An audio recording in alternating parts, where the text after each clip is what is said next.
Ils l'ont amené sans papier d'identité, sans portefeuille et avec suffisamment de cicatrices pour retracer toutes les guerres de la dernière décennie. Les médecins ont vu un homme mourant. L'aide-soignant a vu un fou qui avait déjà cassé 2 sangles de contention. Mais lorsque la salle de traumatologie numéro 4 a été bouclée parce que le patient avait retourné un scalpel contre le chef du service de chirurgie, l'hôpital a appelé le SWAT. Ils n'ont pas compris. Il n'était pas psychotique. Il exécutait un protocole de défense. Il était une arme défectueuse loin derrière les lignes ennemies. Pendant que les policiers chargeaient leurs fusils, une infirmière a franchi la barricade. Pas de gilet pare-balles. Elle n'avait qu'un nom, un indicatif qui n'aurait pas dû exister en dehors d'un dossier classifié au Pentagone. La pluie sur Seattle ne tombait pas simplement. Elle essayait de noyer la ville. Au centre médical Saint-Jude, les portes des urgences s'ouvrirent dans un sifflement, laissant entrer une rafale de vent glacial et 2 ambulanciers poussant un brancard avec une urgence frénétique qui fit lever les yeux à tout le monde. Homme non identifié, âge approximatif 35 ans, cria le chef des ambulanciers, un certain Miller, par-dessus le brouhaha de la salle d'attente. Trouvé sur le bord de la I-5, multiples blessures par balle à l'abdomen, hémorragie interne possible. Il est combatif. Nous avons dû le mettre sous sédatif, mais il a brûlé 5 mg de verre comme si c'était de l'eau. Amelia Hart leva les yeux de son poste de triage. Elle avait 42 ans, une infirmière chevronnée qui avait passé sa vingtaine à Londres, en Allemagne, à soigner des garçons qui avaient été déchiquetés dans des endroits dont ils ne pouvaient prononcer le nom. Elle connaissait le regard de Miller. Ce n'était pas seulement de l'urgence, c'était de la peur. Traumatisme 4, aboya le docteur Sterling. Sterling était le nouveau médecin traitant. Brillant, arrogant et beaucoup trop jeune pour comprendre que la médecine ne se résumait pas à de la plomberie. Il s'agissait de personnes. Appelez la sécurité. Il se débat. Amelia abandonna son bloc-notes et suivit la foule. À l'intérieur du traumatisme 4, c'était le chaos. Le patient était un mur de muscles et de tissus cicatriciels, luisant de pluie et de sang. Bien qu'il ait perdu ce qui semblait être 1 litre de sang, il se débattait avec une férocité primitive et terrifiée. Ses yeux étaient grands ouverts, ses pupilles dilatées, il regardait partout dans sa pièce, à la recherche de menaces, pas d'aide. « Maintenez-le !» cria Sterling, essayant de placer un stéthoscope sur la poitrine de l'homme. « Lâchez-moi !» La voix était rauque, comme si elle avait été brisée par les cris. L'homme ne se contenta pas de repousser l'aide-soignant. Il tourna les hanches et utilisa la force de ses jambes pour projeter un homme de 90 kg contre le chariot d'urgence. C'était un mouvement tactique. Amelia s'arrêta dans l'embrasure de la porte. Elle observa les mains de l'homme. Il ne gesticulait pas. Il cherchait sa ceinture, vérifiant qu'il n'y avait pas d'arme, puis balayait sa poitrine de la main gauche à la recherche d'une radio. Des attaches en cuir maintenant. Sterling hurla et recula alors que le patient lançait un coup de poing sauvage qui manqua la mâchoire du médecin d'1 centimètre. « Ne me touchez pas, » rugit l'homme. « Périmètre violé. J'ai besoin d'une extraction. J'ai besoin d'une extraction maintenant. » « Il est psychotique, » marmonna Sterling en attrapant une seringue dans un plateau. « Donnez-moi de l'allopéridol. 10 mg. Nous devons l'endormir avant qu'il ne se vide de son sang. » Amelia s'approcha, collée contre le mur. Elle observa les yeux de l'homme. Il ne regardait pas les médecins. Il regardait les bouches d'aération. Il vérifiait les lignes de vue. Il calculait les issues. « Docteur, attendez, » dit Amelia, sa voix couvrant le bruit. « Il n'est pas psychotique. Il a des flashbacks. Si vous le coincez, il va tuer quelqu'un. » Infirmière Hart, à moins que vous n'ayez un diplôme en psychiatrie dont je ne suis pas au courant, attrapez un membre et maintenez-le au sol. Sterling aboya. 2 gardes de sécurité, 2 hommes costauds nommés Davis et Kowalski, se jetèrent sur le patient. C'était une erreur. Le patient, qui saignait de 3 blessures par balle à l'abdomen, abaissa son centre de gravité. Il attrapa le poignet de Kowalski, le tordit avec un craquement écœurant et envoya le garde à genoux. Dans le même mouvement, il saisit une paire de ciseaux à traumatisme sur le comptoir. La pièce se figea. Le patient recula dans un coin. Les ciseaux tenus à l'envers, la lame longeant l'avant-bras. Une posture de combattant au couteau. Sa poitrine se soulevait. Le sang imprégnait les lambeaux de son t-shirt gris. « Reculez », murmura l'homme. L'agressivité avait disparu, remplacée par une lucidité froide et terrifiante. Si quelqu'un dépasse les limites, je sectionne l'artère brachiale. Je vous saignerai à blanc en 90 secondes. Sterling Polly. Code argent. Code argent. En traumatologie 4. Nous avons une prise d'otage armée. Amelia ne bougeait pas. Elle fixait l'homme. Il avait un tatouage sur l'intérieur de l'avant-bras, partiellement masqué par le sang. C'était un trident, mais pas le trident standard des Navy SEALs que tout le monde reconnaissait. C'était une clé passe-partout croisée avec un éclair. Elle sentit un frisson lui parcourir l'échine, qui n'avait rien à voir avec la climatisation. Elle connaissait ce symbole. Elle ne l'avait pas vu depuis 15 ans. Pas depuis que son frère Michael lui avait envoyé un croquis d'un endroit qu'il n'avait pas le droit de nommer. Ce n'était pas un junkie. Ce n'était pas un gangster. C'était un fantôme. L'hôpital fut bouclé. Le bruit de l'alarme était assourdissant. Des lumières clignotantes peignaient le couloir de stroboscope rouge et blanc. La police était déjà en route. Le commissariat n'était qu'à 3 pâtés de maison. À l'intérieur de la salle de traumatologie 4, la confrontation avait transformé la salle stérile en zone de combat. Le docteur Sterling et l'infirmière restante, une jeune fille nommée Chloé, qui tremblait de manière incontrôlable, étaient blottis près des bouteilles d'oxygène. Le gardien de sécurité, Kowalski, serrait son poignet cassé et gémissait sur le sol. L'homme, le soldat, se tenait dans un coin. Il vacillait. L'adrénaline s'estompait et la perte de sang le rattrapait. Son visage était gris, des gouttes de sueur perlaient sur son front. Mais la main qui tenait les cisailles ne tremblait pas. « Monsieur », balbutia Sterling en levant les mains, « vous êtes en train de mourir. Vous avez les intestins perforés. Vous devez être opéré, pas de personnel naturalisé. » marmonna l'homme. Il cligna des yeux, secouant la tête comme pour chasser le brouillage. « J'ai besoin de la clé de cryptage. Où est-ce le commandement? » « Nous ne sommes pas le commandement, » dit Sterling, la voix montée par la panique. « Nous sommes des médecins. Vous êtes dans un hôpital à Seattle. Seattle est compromise, » marmonna l'homme. Il regarda la porte. À travers la petite fenêtre, il pouvait voir les premiers policiers arriver, dégainant leurs armes. Son regard se durcit. Des ennemis dans le périmètre. Amelia s'avança. Elle bougeait lentement, les mains vides et ouvertes. « Hart, reculez !» siffla Sterling. Amelia l'ignora. Elle s'arrêta à 3 mètres de l'homme. Elle avait besoin de voir clairement son visage. Il avait une cicatrice qui traversait son sourcil gauche et une mâchoire qui semblait sculptée dans le granit. Mais ce furent ses yeux hantés, bleus et terrifiés, qui attirèrent son attention. « Hé, dit-elle doucement. Le regard de l'homme se posa brusquement sur elle. Les cisailles se levèrent d'1 centimètre. « Restez en arrière, je vais vous laisser tomber. »« Je sais, » dit Amelia. Elle n'utilisa pas sa voix d'infirmière, ce ton apaisant et condescendant qu'on leur enseignait à l'école. Elle utilisa la voix qu'elle employait lorsque son père, un sergent-major des Marines, rentrait à la maison ivre et en colère. Une voix de fer enveloppée de velours. « Vous êtes formé pour le faire. Vous l'avez probablement fait des centaines de fois. » L'homme cligna des yeux. Il semblait perplexe qu'elle ne le supplie pas. « Mais vous ne voulez pas le faire aujourd'hui, » continua Amelia en s'approchant d'un demi-pas. « Parce que si vous vouliez notre mort, nous serions déjà morts.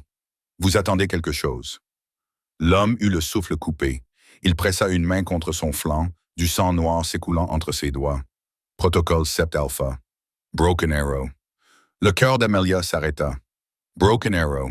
C'était le code pour une unité qui avait été envahie et compromise. C'était un appel à un soutien aérien immédiat et catastrophique sur leur propre position. Il pensait appeler une frappe aérienne sur lui-même pour éviter d'être capturé. Dehors, la police criait. « Lâchez votre arme. Sortez les mains en l'air. »« Ils arrivent, » murmura l'homme. Il changea la prise de ses cisailles. Il se préparait à charger la porte. S'il le faisait, les policiers le transformeraient en gruyère. « Ce ne sont pas des ennemis, Caleb, » dit Amelia. Le nom lui échappa. Elle ne savait pas si c'était son nom, mais elle se souvenait des lettres. Son frère, Michael, avait écrit à propos d'un certain Caleb, le meilleur tireur qu'il ait jamais vu. Un gamin du Wyoming qui pouvait toucher une pièce de monnaie à 1 kilomètre de distance. Caleb? L'homme se figea, la tête penchée. Qui t'a dit ce nom? Personne. Amelia mentit. Elle fit un pas de plus. Elle était maintenant à 1,50 m. Mais je sais que tu n'es plus dans le bac à sable. Regarde le sol, soldat. Regarde les carreaux. Il baissa les yeux. Du vinyle blanc, dit-elle. Pas du sable, pas de la terre. Regarde les lumières. Des néons postent le soleil. Il leva les yeux, clignant rapidement des paupières. La réalité commençait à transparaître à travers l'hallucination. Il vacilla violemment, les genoux fléchissants. Il se rattrapa au comptoir. Je ne peux pas, allaita-t-il. Les communications sont coupées. Je ne peux pas joindre l'observateur. C'est moi l'observatrice, dit Amelia. La pièce devint silencieuse. Même Sterling cessa de respirer. L'homme la regarda, scrutant son visage avec un désespoir qui lui brisa le cœur. C'est moi l'observatrice, répéta-t-elle d'une voix ferme. Et j'appelle le vent. Tu dérives vers la gauche. Tu dois corriger ta trajectoire. Tu dois te retirer, Caleb. C'est un ordre direct. Il la fixa du regard, les cisailles tremblant dans sa main. Pendant une seconde, elle crut que cela avait fonctionné. Puis la porte s'ouvrit brusquement. « Police, lâchez ça !» 3 agents envahirent la pièce, leurs Glock dégainés. Le bruit soudain brisa la fragile connexion. Caleb rugit, l'hallucination reprenant sa place. Il ne lâcha pas l'arme. Il se jeta sur l'agent le plus proche, se déplaçant plus vite qu'un homme mourant n'avait le droit de le faire. « Non !» hurla Amelia. Elle ne se jeta pas sur les policiers, mais sur Caleb. Elle se précipita sur son flanc, ensanglanté, enroulant ses bras autour de sa taille. L'élan les projeta tous les deux sur le sol dur. « Ne tirez pas !» hurla-t-elle en protégeant son corps avec le sien. « Ne lui tirez pas dessus !» Caleb se débattait sous elle, s'apprêtant à porter un coup qui risquait de lui briser le cou. « Wheezy !» hurla Amelia dans son oreille. « Wheezy! Tango! Foxtrot! 4-9! » L'homme se figea instantanément. Son bras levé pour frapper resta suspendu dans les airs. Les policiers hurlaient, les lasers dansaient sur le dos d'Amelia, mais elle ne bougeait pas. Elle serrait l'homme contre elle, sentant son cœur battre frénétiquement contre sa poitrine. « Ci est un, murmura-t-elle, les larmes piquant ses paupières. « Ici Sierra 2, vérifiez le signal. » L'homme lâcha les cisailles, sa main s'abaissa, non pas pour frapper, mais pour saisir son avant-bras. Sa prise était faible, vacillante. « Sierra aussi, allaita-t-il. Vérifiez. Écho. VI. » Ses yeux se révulsèrent. Il cessa de se débattre d'un seul coup. Il s'affaissa dans ses bras. « Appelez le chariot d'urgence. » Amelia cria, roulant sur le côté pour s'éloigner de lui et appuyant immédiatement sur ses blessures. « Nous sommes en train de le perdre. Ne tirez pas sur lui. Aidez-moi. » 4 heures plus tard, la tempête faisait toujours rage dehors, mais l'ouragan à l'intérieur de Saint-Jude s'était déplacé vers l'unité de soins intensifs. Caleb, si c'était bien son nom, était vivant, mais à peine. Les chirurgiens avaient retiré 3 balles de 9 mm, des balles de police ou des balles tactiques à courte portée. Personne ne savait. Il était intubé, sous sédatif et menotté au lit avec des menottes en acier très résistantes. 2 policiers militaires armés se tenaient devant la porte vitrée. Amelia était assise dans la salle de pause, les mains tremblantes autour d'une tasse de café tiède, sa blouse tachée de son sang. « Tu veux bien me dire ce qui s'est passé là-dedans? » Elle leva les yeux. Le détective Thorne était appuyé contre le cadre de la porte. C'était un bon flic, fatigué et cynique, mais juste. « J'ai calmé un patient, dit Amelia. Tu as crié un tas d'absurdités et tu as plaqué un homme qui venait de casser le poignet d'un agent de sécurité, dit Thorne en tirant une chaise. Et puis la marine est arrivée 20 minutes plus tard et nous a dit que ce type n'existait pas. Ils ont effacé les images de vidéosurveillance. Disparu. Les sauvegardes sur le cloud, les serveurs locaux. Pouf! Amelia serra sa tasse plus fort. Qui sont-ils? Des hommes en costume qui ne sourient pas, dit Thorne. Ils le transfèrent à Bethesda dès qu'il sera stable. Peut-être plus tôt. Ils ont essayé de l'emmener il y a 1 heure, mais votre chirurgien en chef a pris son courage à 2 mains et leur a dit que le déplacer maintenant le tuerait. Thorne se pencha vers elle. Amelia, tu l'as appelé Caleb, et tu as crié un indicatif, Sierra 1. Comment le savais-tu? Amelia détourna le regard. J'ai deviné. Foutaise, dit Thorne. On ne devine pas un code d'identification de combat. Qui est-il? Je ne sais pas, hein, murmura-t-elle. Et c'était de la vérité. Elle ne le connaissait pas. Elle connaissait son fantôme. Eh bien, tu ferais mieux de le découvrir, dit Thorne en se levant. Parce que ces types en costume ne sont pas là pour l'aider. L'un des policiers militaires l'a laissé échapper. Ils ne gardent pas un héros, Amelia. Ils gardent un traître. Ils ont dit qu'il était devenu renégat, qu'il avait tué sa propre unité. Ils attendent qu'il se réveille pour l'interroger, pas pour lui remettre une médaille. Amelia sentit le sang se retirer de son visage. Il a tué sa propre unité. C'est impossible, dit-elle. Vraiment? Thorne haussa les épaules. La guerre crée des monstres. Il la laissa seule dans la salle de pause. Amelia sortit son téléphone. Ses mains tremblaient tellement qu'elle pouvait à peine taper. Elle ouvrit une vieille application cryptée qu'elle n'avait pas utilisée depuis des années. C'était une boîte à chaussures numérique où elle conservait les scans des lettres de Michael. Michael Hart, son petit frère, observateur pour l'équipe SEAL. Eh bien, ils n'ont jamais donné le numéro. Il était mort 4 ans plus tôt dans un accident d'entraînement au large des côtes du Yémen. C'était la version officielle. Accident d'entraînement, cercueil fermé. Elle le fit défiler jusqu'à la dernière lettre qu'elle avait reçue. Elle était écrite à la main, griffonnée à la hâte. Evie, les choses deviennent bizarres. On travaille avec un type, nom de code Ghost, vrai nom Caleb. C'est le meilleur, mais il voit des choses. Si quelque chose m'arrive, si l'histoire n'a pas de sens, souviens-toi du code que je t'ai appris quand nous étions enfants. Le mot de passe de la cabane dans les arbres. Le mot de passe de la cabane dans les arbres. Whisky, tango, foxtrot, et puis une ligne qu'elle avait ignorée pendant des années, pensant que c'était juste une blague. Ghost sait où les corps sont enterrés, littéralement. Si je disparais, trouve Ghost. Amelia se leva. La tasse de café tomba dans la poubelle. Ils allaient l'interroger. Ils allaient l'emmener dans un lieu secret et il disparaîtrait à jamais. Et tout ce qu'il savait sur Michael, la vérité sur l'accident d'entraînement, mourait avec lui. Elle ne pouvait pas le laisser se réveiller dans une pièce remplie de costumes. Elle devait être la première personne qu'il verrait. Elle devait savoir pourquoi un homme en qui Michael avait confiance avait été qualifié de traître. Elle sortit de la salle de pause, redressa son badge et se dirigea vers l'unité de soins intensifs. Les policiers militaires bloquaient de la porte. « Accès restreinte, madame, » dit le plus grand. Il ressemblait à une statue. « Je suis son infirmière principale, » dit Amelia d'une voix calme. « Il a une forte fièvre. Je dois vérifier ses signes vitaux et ajuster la perfusion d'antibiotiques. »« C'est le médecin qui s'en charge, » répondit le policier militaire. « Le médecin est en train de se disputer avec vos supérieurs dans le hall, » bluffa Amelia. « Et si cet homme fait une crise et meurt parce que sa température atteint 40 degrés Celsius, je témoignerai personnellement que vous avez bloqué l'aide médicale. » Le policier militaire hésita. Il jeta un coup d'œil à son collègue. Celui-ci acquiesça. « Faites vite, la porte reste ouverte. » Amelia entra. La pièce était sombre, éclairée uniquement par les moniteurs. Caleb était allongé là, emmêlé dans des tubes et des fils. Il semblait plus jeune maintenant que sa rage avait disparu. Vulnérable. Elle s'approcha du lit. Elle vérifia le moniteur. Son rythme cardiaque était régulier. Sa tension était basse, mais stable.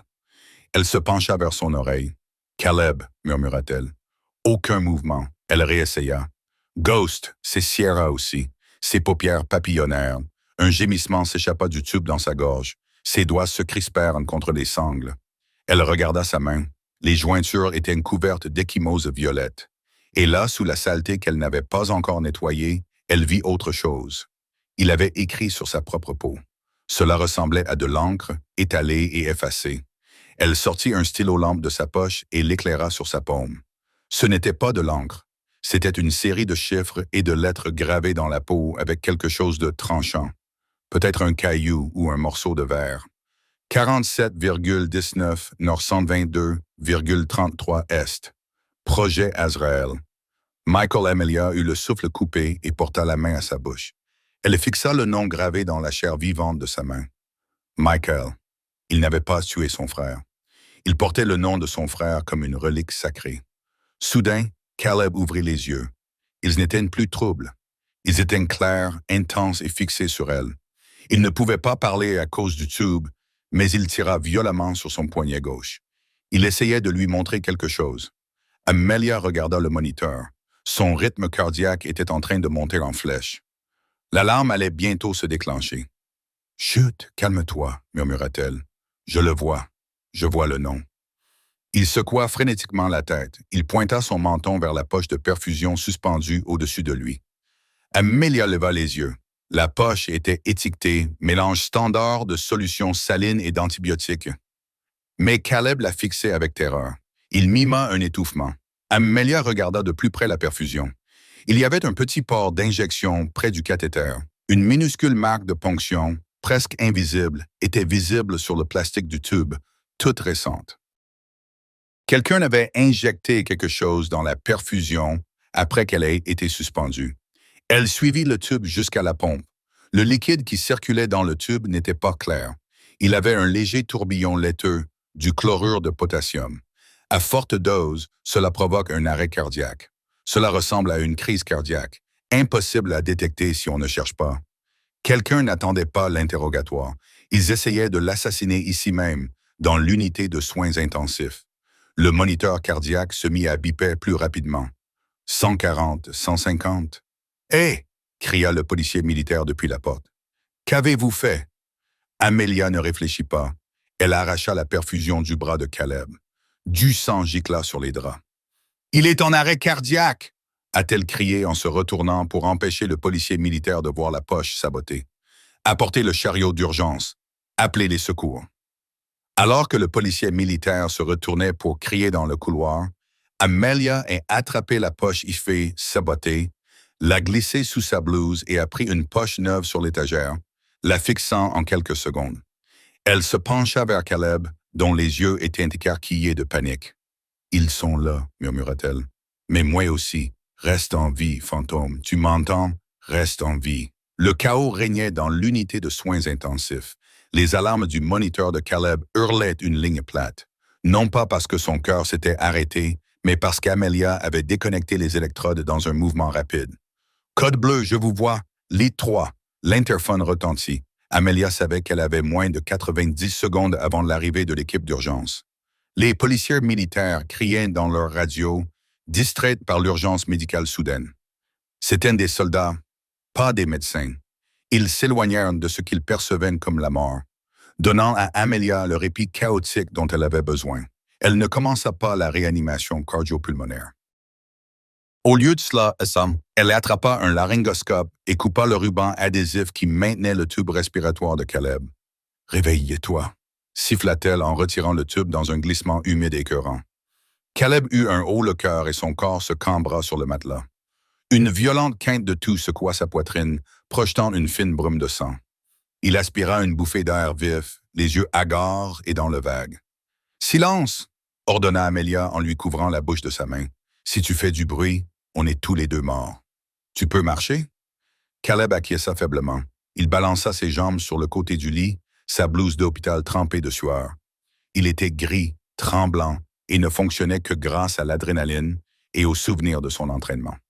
Amelia jeta une blouse de laboratoire sur ses épaules et lui enfila une charlotte chirurgicale sur la tête.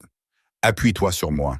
Nous ne sortirons pas par l'entrée principale. » Elle déverrouilla le frein du lit et le poussa vers la porte pour créer un barrage, puis traîna Caleb vers l'ascenseur de service du poste des infirmières, celui utilisé pour le linge et les déchets.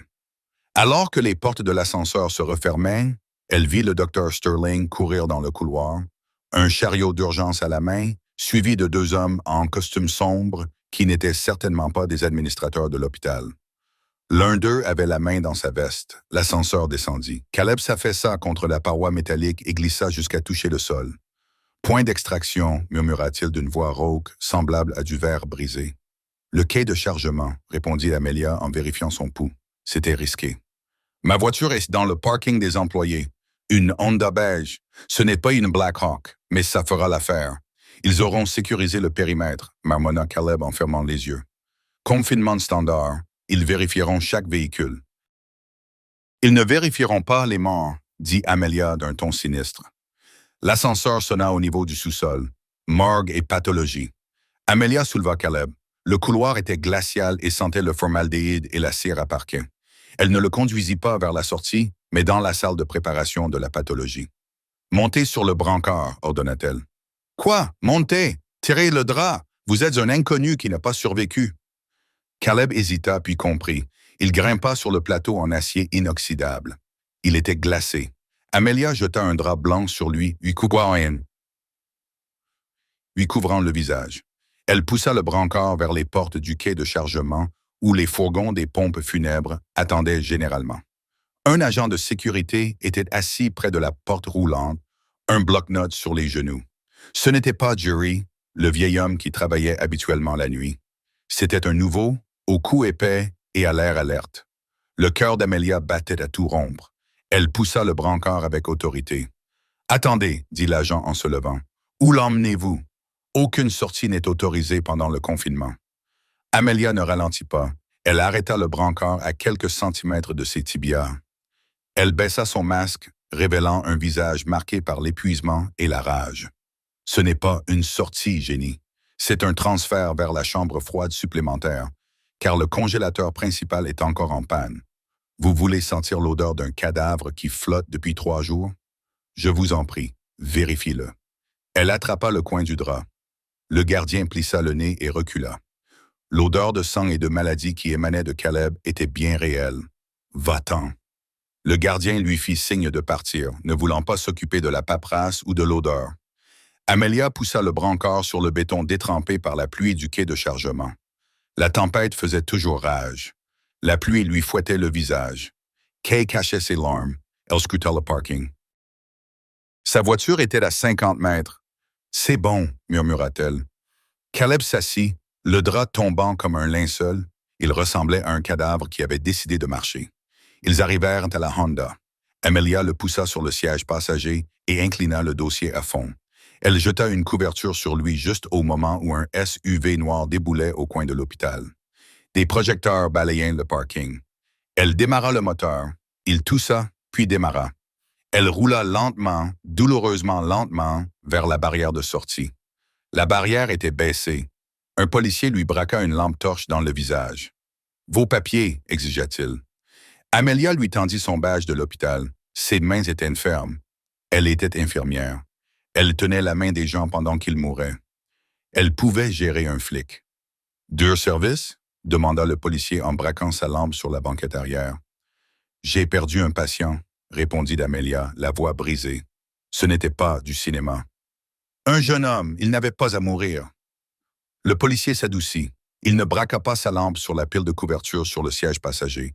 Il vit une infirmière en deuil. Rentre chez toi, maman. Fais attention à toi. La barrière se leva. Amelia s'engagea dans la nuit pluvieuse de Seattle. Elle ne respira pas avant d'être sur l'autoroute en direction du sud. À côté d'elle, Caleb se mit à trembler violemment. « On est tranquille, dit-elle. « Non, » murmura Caleb en fixant le rétroviseur. « On ne l'est pas. Tu as un traceur sur ta voiture. »« Quoi? Je n'en ai pas. » Toutes les voitures modernes ont un transpondeur GPS. S'ils ont la clé, ils peuvent nous trouver. « Gare-toi. Je ne peux pas m'arrêter sur l'autoroute. Gare-toi ou nous mourrons. » Caleb rugit, trouvant soudain la force d'attraper le volant. Amelia fit une embardée sur l'accotement, les pneus crissant sur l'asphalte mouillé. Avant même que la voiture ne s'arrête, Caleb avait ouvert sa portière. Il roula dans la boue et se traîna sous le châssis de sa voiture. « Caleb !» cria-t-elle en sautant hors du véhicule. Il était sous le pare-choc arrière et utilisait une pierre pour briser une petite boîte en plastique fixée au passage de roue. Il arracha les fils à main nue. Il ressortit couvert de boue et d'huile, tenant une boîte magnétique noire. « Il te suivait » haleta-t-il en jetant l'appareil dans les buissons.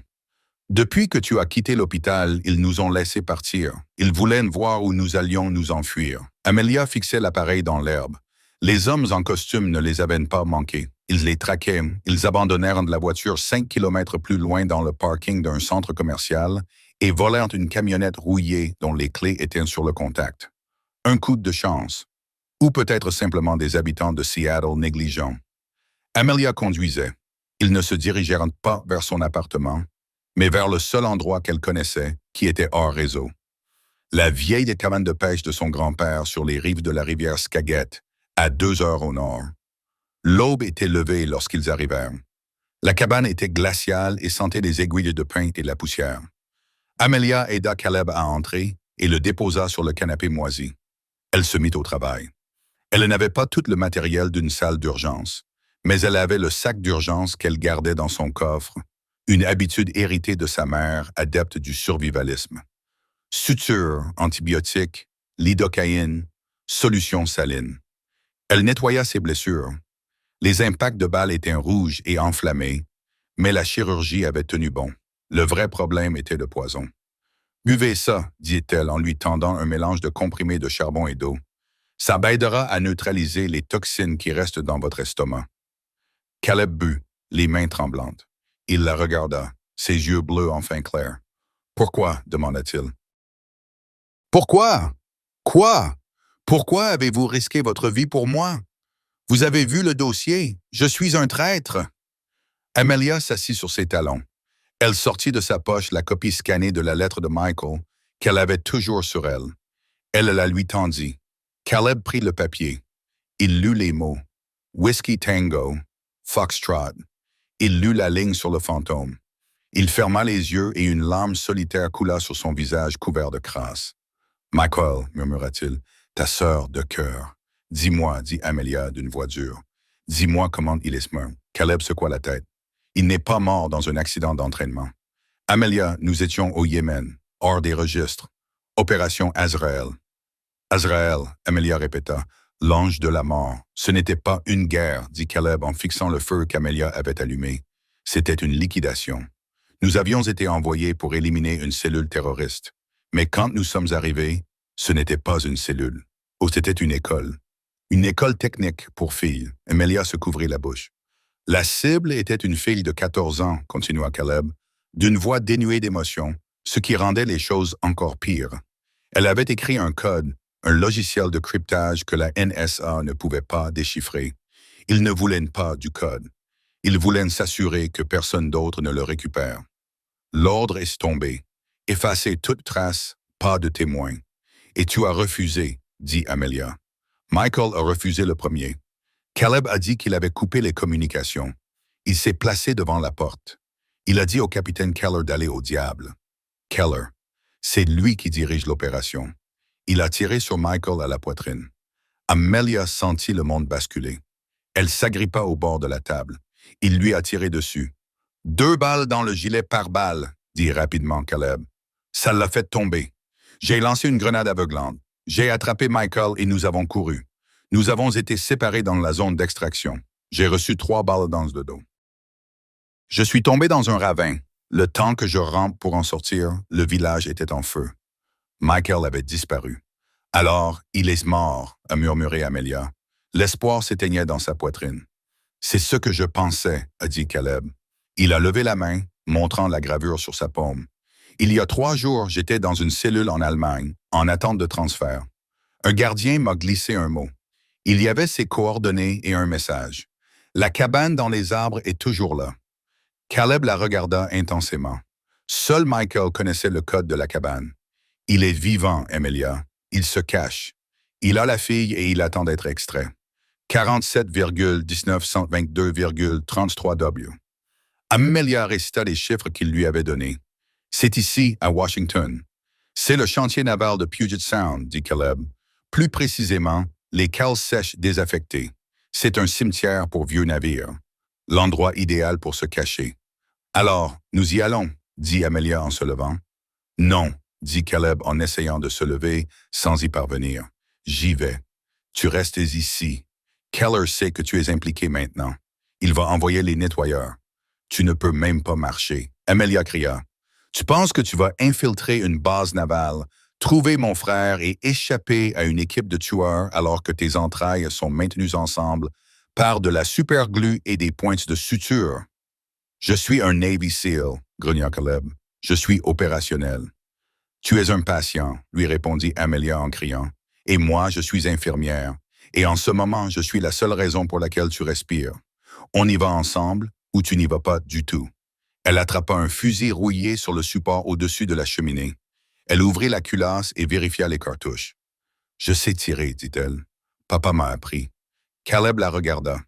Il vit la même détermination qu'il avait vue chez Michael. « D'accord, dit-il doucement. On y va ensemble. » Mais avant qu'ils aient pu bouger, le bruit d'un lourd moteur diesel rompit le silence de la forêt, puis le crissement des pneus sur le gravier. Caleb redressa brusquement la tête. « Ils nous ont trouvés. » « Comment » Amelia eut le souffle coupé. « On a abandonné la voiture. Les satellites, dit Caleb en se levant du canapé, le visage crispé par la douleur.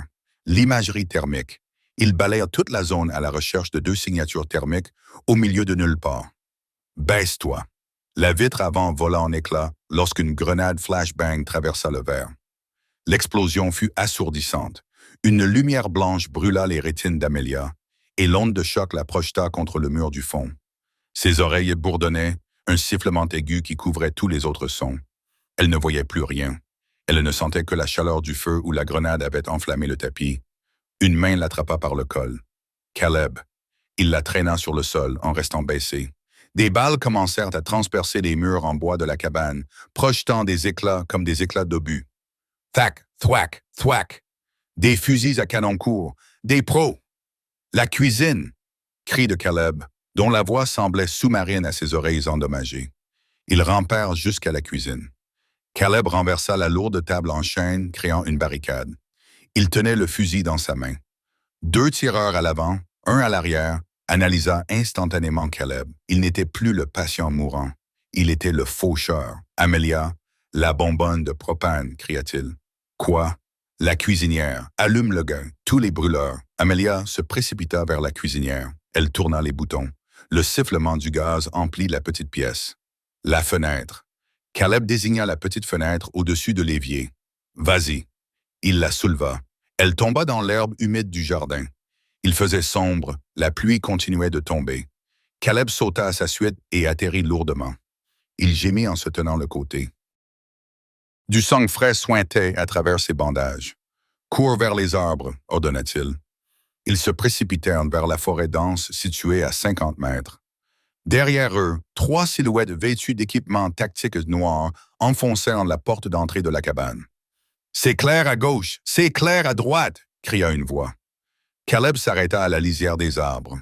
Il leva le fusil, visant non pas les hommes, mais la fenêtre de la cuisine par laquelle il venait de sortir. « Attention, je tire », murmura-t-il. Il appuya sur la détente. Les plombs brisèrent la fenêtre de la cuisine et jaillirent contre le poêle en fonte à l'intérieur. Le gaz s'enflamma. Boum! La cabane ne brûla pas. Elle se désintégra. Le souffle de l'explosion projeta Amelia dans la boue. Une boule de feu s'éleva dans le ciel, transformant la nuit en jour. Le toit s'effondra, ensevelissant les 3 mercenaires dans un tombeau de feu. Amelia gisait dans la boue, haletant pour reprendre son souffle. Caleb était à côté d'elle, vérifiant le chargeur d'un pistolet qu'il avait apparemment pris à l'un des hommes pendant la fuite. Non, il ne tenait rien, il bluffait. « On les a eus » balbutia-t-elle. « On a eu l'équipe d'entrée » dit Caleb en scrutant les bois, les yeux plissés. « Mais Keller ne sera pas loin derrière. Il aura un drone au-dessus de nos têtes dans 5 minutes. » Il regarda Amelia. Son visage était couvert de suie, sa blouse déchirée. « Il nous faut un autre véhicule, dit-il, et il nous faut des armes, de vraies armes. Mon voisin, dit Amelia en montrant à travers les arbres. Monsieur Henderson, c'est un fanatique des armes. Il a un bunker. Il est en Floride pour l'hiver. Caleb sourit. C'était un sourire terrifiant, sauvage. Montre-nous le chemin, Sierra 2. Ils ont envahi la propriété de Henderson comme des sauterelles. Ils ont trouvé une vieille Jeep Cherokee et un coffre-fort pour armes à feu que Caleb a forcé en moins de 3 minutes. Il s'est armé d'un AR-15 et d'un Glock 19. Il a tendu à Amelia un Sig Sauer 9 mm. Sécurité désactivée. Vise et appuie sur la gâchette, lui a-t-il expliqué. Je sais, a-t-elle répondu en vérifiant la chambre. Ils roulèrent vers le sud, évitant les autoroutes, s'en tenant au chemin forestier. Caleb s'affaiblissait à nouveau. L'adrénaline provoquée par l'explosion s'estompait, le laissant pâle et tremblant. « Tu saignes, dit Amelia en le regardant. « Je vais bien, mentait-il. « Tu ne vas pas bien. Tu as besoin d'une transfusion. Emmène-moi au chantier naval, dit Caleb d'une voix rauque. Emmène-moi chez Michael. Ensuite, je pourrai mourir. » Ils arrivèrent à la périphérie de Breton à minuit. Le chantier naval de Puget Sound se profilait au loin. Un vaste complexe industriel composé de grues et de navires de guerre gris. « Les cales sèches se trouvent au nord, dit Caleb en regardant une carte sur son téléphone. Accès restreint, haute sécurité. Comment on entre? On ne s'introduit pas en douce, dit Caleb. On frappe. Il gara la Jeep. Il activa la radio du gilet tactique volé qu'il avait récupéré dans la cachette d'Henderson. En réalité, il s'agissait simplement d'un gilet de chasse, mais il faisait l'affaire. Il le régla sur une fréquence spécifique, un canal d'urgence militaire. Ici le premier maître Caleb Thorne. Il parla dans la radio, sa voix projetant une autorité qui fit frissonner Amelia. Émission en clair. Je lance le protocole Broken Arrow dans le secteur Nord 1. J'ai le colis. Je répète, j'ai le colis Azrael. Des ennemis approchent. Je demande un soutien immédiat. Il raccrocha le micro. Tu viens d'annoncer à toute la marine que nous sommes ici, siffla Amelia. Exactement. Caleb répondit. Keller opère dans l'ombre. Il utilise des mercenaires. Il ne peut pas combattre la marine. Je viens d'allumer les projecteurs. Maintenant, Keller doit nous devancer pour atteindre la cible. Il a accéléré. La Jeep a rugi en direction de la clôture périphérique. Accrochez-vous, a crié Caleb. Il a percuté le portail. Le grillage s'est déchiré dans un crissement métallique. Ils étaient à l'intérieur. Ils ont foncé à travers le labyrinthe de conteneurs et d'énormes grues. Là, Caleb a pointé du doigt une énorme coque rouillée dans la cale sèche 4. Un vieux destroyer dépouillé de ses pièces. Caleb freina brusquement. Il sortit de la Jeep en trébuchant, son fusil à la main. « Michael » cria-t-il dans l'obscurité. « Sierra 1 » répond. Silence. Seul le vent sifflait dans le gréement. Puis un point laser rouge apparut sur la poitrine de Caleb. Amelia se figea. Elle leva son arme, mais ne savait pas où viser. « Lâche ton arme, fantôme. » Une voix retentit depuis l'ombre du navire. Ce n'était pas Michael. Un homme sortit de derrière une caisse. Il portait un uniforme militaire impeccable, avec des étoiles de général sur les épaules. Il était flanqué de 6 soldats lourdement armés qui se déplaçaient avec la précision de machines. « Général Keller, tu es un homme difficile à tuer, Caleb, dit Keller en souriant. Et tu as amené ta sœur, comme c'est pratique. Une réunion de famille. Caleb lâcha son fusil. Il était trop faible pour combattre 6 hommes. Il s'effondra à genoux. « Où est-il » cracha Caleb. « Michael. » Keller éclata de rire. « Oh, Caleb, t'as vraiment des problèmes mentaux. Ce n'est pas Michael qui t'a envoyé ses coordonnées. » Keller sortit un téléphone de sa poche. « C'est moi. » Amelia sentit le sang se glacer dans ses veines. C'était un piège. Ça avait été un piège depuis le début. « Il n'y a pas de Michael, » dit Keller en s'approchant, sortant un pistolet argenté. « Il est mort au Yémen, comme le rapport l'indiquait. J'avais besoin que tu sortes de ta cachette, Caleb.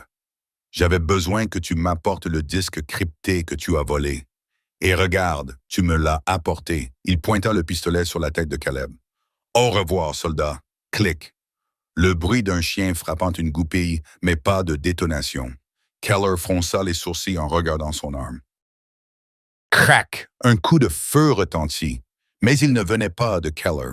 Il venait d'en haut, du pont rouillé du destroyer. L'arme de Keller s'envola de sa main, brisée par une balle de sniper. « Je ne ferai pas ça, général. » Une voix résonna dans les haut-parleurs du chantier naval. Une voix qu'Amelia n'avait pas entendue depuis 4 ans. « Michael » murmura-t-elle. Sur le pont du navire, une silhouette apparut. Il tenait un long fusil. À côté de lui se tenait une petite silhouette, une adolescente. « Ghost » tonna la voix de Michael. « Éloigne-toi. » La pluie arrive. Le chantier naval fut plongé dans le chaos. L'avertissement de Michael, « La pluie arrive », n'était pas une métaphore. Depuis le pont du destroyer rouillé, l'adolescente Sophie tapait frénétiquement sur un ordinateur portable robuste. Soudain, les énormes projecteurs halogènes H qui éclairaient la cale sèche explosèrent dans une pluie d'étincelles, plongeant tout le secteur dans l'obscurité totale. « Vision nocturne !» hurla le général Keller, se précipitant pour se mettre à l'abri derrière une caisse d'expédition. « Tuez-les tous! Zone de tir libre! » Mais les mercenaires de Keller se battaient sur un champ de bataille qui venait de se retourner contre eux. Au-dessus d'eux, une énorme grue se mit à gémir, son crochet se balançant sauvagement, contrôlé à distance par la jeune fille. Il s'écrasa sur une pile de conteneurs, les faisant tomber comme des dominos sur la position des mercenaires. Dans la boue, Amelia attrapa Caleb par le col et le traîna derrière le volant de la Jeep juste au moment où le pare-brise se désintégrait sous une pluie de tirs automatiques. « Il est vivant !» sanglota Amelia en rechargeant son pistolet de main tremblante. « Caleb, il est vivant! Reste baissé !» grinça Caleb. Il était à bout de force, sa vision se rétrécissait. Il assure la surveillance. « Nous devons les prendre à revers. »« Tu ne peux prendre personne à revers !» hurla Amelia. « Tu peux à peine te tenir debout. » Alors sois mes jambes, dit Caleb. Il lui mit de force l'AR-15 dans les mains.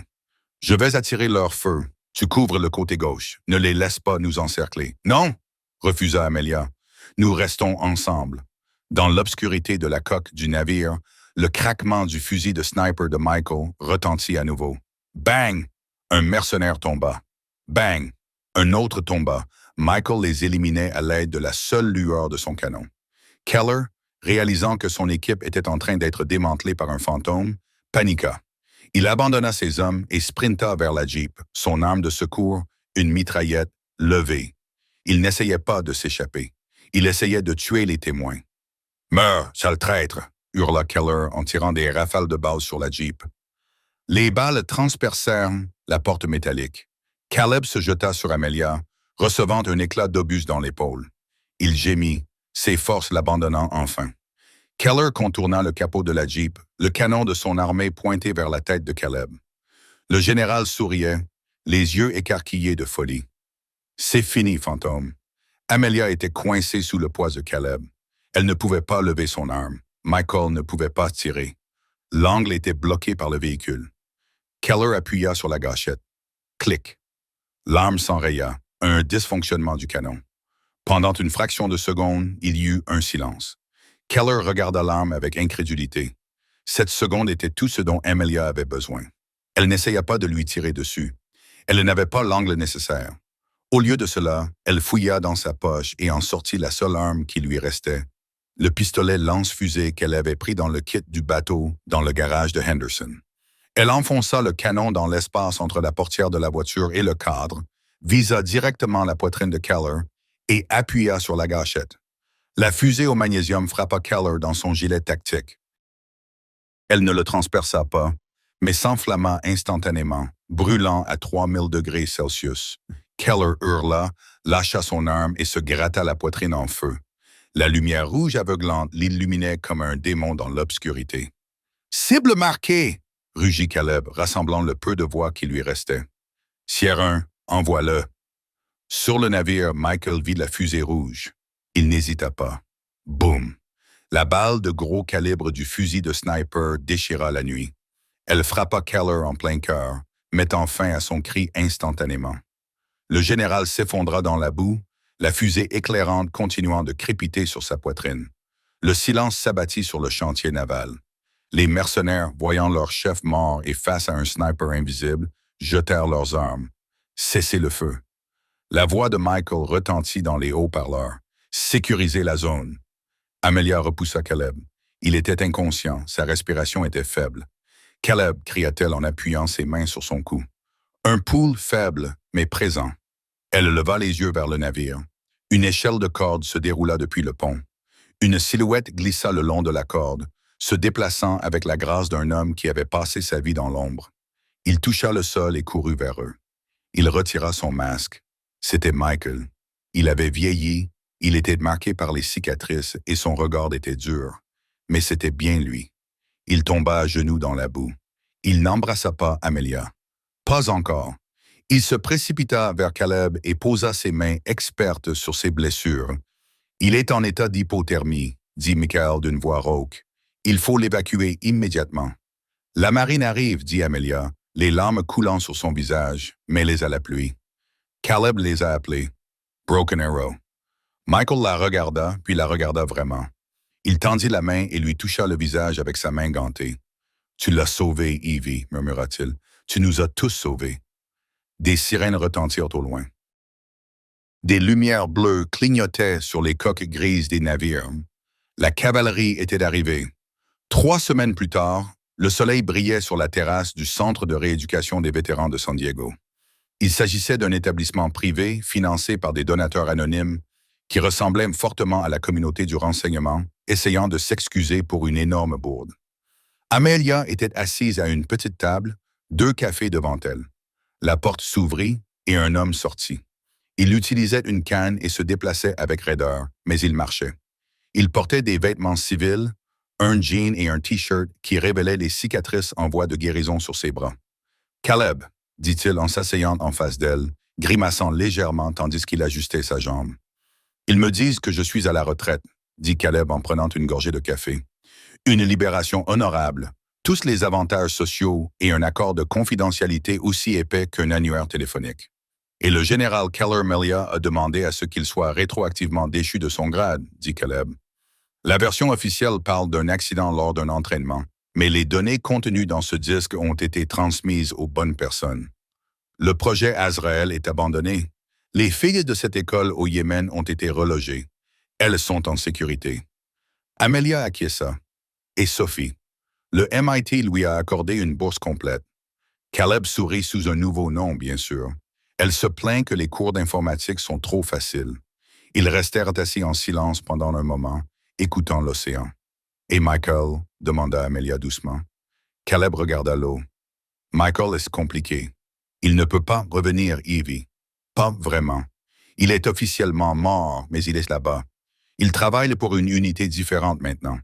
Une unité qui ne rendait compte qu'au président. Il fouilla dans sa poche et en sortit un petit morceau de papier plié. Il voulait que tu aies ça. » Amelia l'ouvrit. C'était une seule ligne écrite de la main tremblante de Michael. « Sierra 2 est l'opératrice la plus courageuse que je connaisse. On se voit dans la cabane. » Amelia plia le mot et le serra contre sa poitrine. Elle regarda Caleb. Le fantôme avait disparu de ses yeux. Il n'était plus qu'un homme maintenant. Un homme qui avait survécu parce qu'une infirmière avait refusé de le laisser partir. « Alors, » dit Amelia en essuyant une larme, « que fait un Navy SEAL à la retraite? » Caleb la regarda et, pour la première fois, son sourire atteignit ses yeux. « Je pensais suivre un cours de secourisme, dit-il. J'ai rencontré une infirmière. Elle est incroyablement autoritaire, mais elle connaît son métier. Je me suis dit que je pourrais apprendre une chose ou deux. » Amelia rit. C'était un son clair et joyeux qui chassa les ombres du mois dernier. « Tu vas être un élève épouvantable, dit-elle. »« Probablement, » acquiesça Caleb en tendant la main par-dessus la table pour prendre la sienne. « Mais je promets d'écouter le professeur. » Cette histoire nous rappelle que parfois, les champs de bataille les plus dangereux ne se trouvent pas dans des pays étrangers, mais dans des endroits où on s'y attend le moins. Ce ne sont pas les armes ou l'entraînement qui ont sauvé la vie de Caleb dans cette salle de traumatologie. C'était l'amour d'une sœur pour son frère et sa capacité à reconnaître l'humanité chez un homme que tout le monde considérait comme un monstre. Amelia Hart n'a pas seulement soigné un patient. Elle a répondu à un appel que personne d'autre ne pouvait entendre. Dans un monde plein de bruit, elle a écouté le signal. Quelle aventure! De la salle d'urgence chaotique de Seattle à l'affrontement sous la pluie dans le chantier naval, l'histoire d'Amelia et Caleb prouve que les héros peuvent prendre toutes sortes de formes. Certains portent des bottes de combat, d'autres des blues. Si cette histoire vous a tenu en haleine, n'hésitez pas à cliquer sur le bouton « J'aime ». Cela aide vraiment la chaîne. Et si vous voulez d'autres récits captivants sur la survie, le mystère et des drames tirés de la vie réelle, abonnez-vous et activez la cloche de notification pour ne manquer aucune nouvelle vidéo. Qu'avez-vous pensé de The Twist with Michael? Faites-le moi savoir dans les commentaires ci-dessous. Merci d'avoir regardé et à bientôt pour la prochaine vidéo.